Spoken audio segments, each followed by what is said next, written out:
ഇന്ന് ഈ ഹോളിൽ നമുക്ക് കാണാം. Award and reward.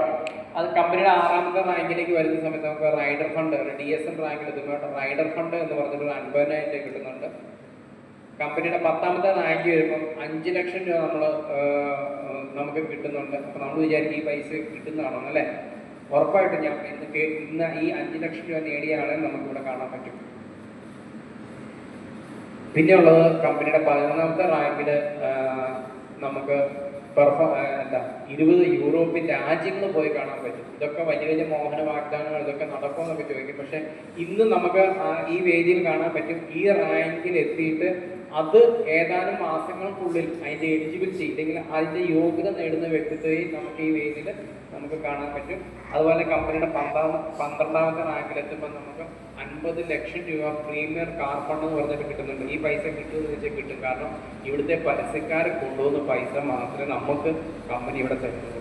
പക്ഷെ നമ്മുടെ ടീമിനെ ബിൽഡ് ചെയ്യാൻ തയ്യാറാണ്. ഓക്കെ, അങ്ങനെയെങ്കിൽ കമ്പനിയുടെ 13ാമത്തെ റാങ്കിൽ വരുന്ന സമയത്ത് 1 കോടി രൂപ ഹാപ്പി ഹോം ഫണ്ട് അല്ലെങ്കിൽ വില്ല ഫണ്ട് എന്ന് പറഞ്ഞിട്ട് തരുന്നുണ്ട്. 1 കോടി രൂപ. ഇതൊക്കെ പറഞ്ഞ് ഇന്ന് കിട്ടുന്നുണ്ട്. ഇത് കിട്ടിയ ഒരാളാണ് എൻ്റെ സുഹൃത്തുക്കളിൽ ഒരാൾ തോമസ്, ഒരാൾ തൃശ്ശൂരാണ്. ആൾ 6 കൊല്ലം എന്നോട് പറഞ്ഞാണ് ഞാൻ മാറി നിന്നു. പക്ഷെ ആൾക്ക് ഈ 13 റാങ്കിലെ അവാർഡും ഒക്കെ വാങ്ങി ആളുടെ ജീവിതത്തിലെ വലിയൊരു മാറ്റം കണ്ടപ്പോഴാണ് നമുക്ക് മനസ്സിലായത്. ആളുടെ മാറ്റം നമുക്ക് കാണിച്ചു തന്നപ്പോഴാണ് മനസ്സിലായത് മാറി നിന്നാൽ ഒരിക്കലും നമ്മൾ നേടില്ല, കുറ്റം പറഞ്ഞു തന്നാൽ ഒരിക്കലും നേടില്ല, ഇറങ്ങി പ്രവർത്തിക്കാൻ തയ്യാറായാലും നമ്മൾ നേടും എന്നുള്ളത് എനിക്ക് മനസ്സിലായി. ഇന്ന് ഞാൻ അതിൻ്റെ പാതയിലാണ്.